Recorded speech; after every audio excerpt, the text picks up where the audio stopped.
தமிழ்நாடு அரசியல் வட்டாரத்தில் இந்து அறநிலையத்துறை அமைச்சர் ரமேஷ் மீது திமுக டார்கெட் செய்கிறது என்ற குற்றச்சாட்டுகள் எழத் தொடங்கியுள்ளன.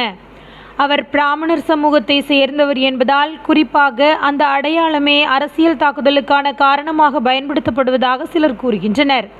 கடந்த காலத்தில் திராவிடர் கழகம் பிராமணர்களை எதிர்த்து பல்வேறு இடங்களில் கருத்துக்களை முன்வைத்தது என்பதால் தற்போதைய சூழ்நிலையில் அதே போக்கை திமுக மீண்டும் எடுத்துக்கொள்கிறதா என்ற கேள்வி எழுகிறது.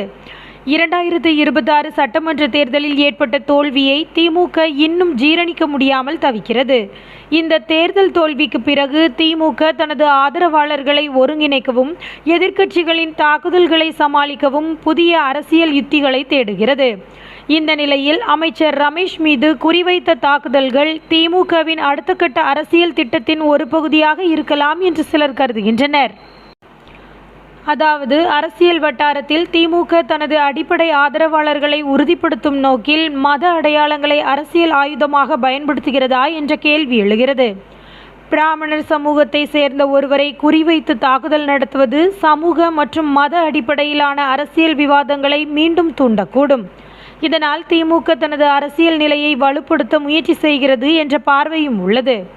இதற்கிடையில் பழனி முருகன் கோவிலின் ரூ.100 கோடி நில விவகாரம் அரசியல் சூழ்நிலையை மேலும் சிக்கலாக்கியுள்ளது. அந்த நிலம் தொடர்பான பரிமாற்றங்கள் மற்றும் நிர்வாக நடவடிக்கைகள் குறித்து பல்வேறு குற்றச்சாட்டுகள் எழுந்துள்ளன. இந்த விவகாரம் திமுகவின் அரசியல் எதிரிகளால் பெரிதும் பயன்படுத்தப்பட்டு அரசின் நம்பகத்தன்மையை கேள்விக்குள்ளாக்குகிறது. மொத்தத்தில் அமைச்சர் ரமேஷ் மீது எழுந்துள்ள குற்றச்சாட்டுகள் திமுகவின் அரசியல் யுக்திகளுடன் இணைந்துள்ளன.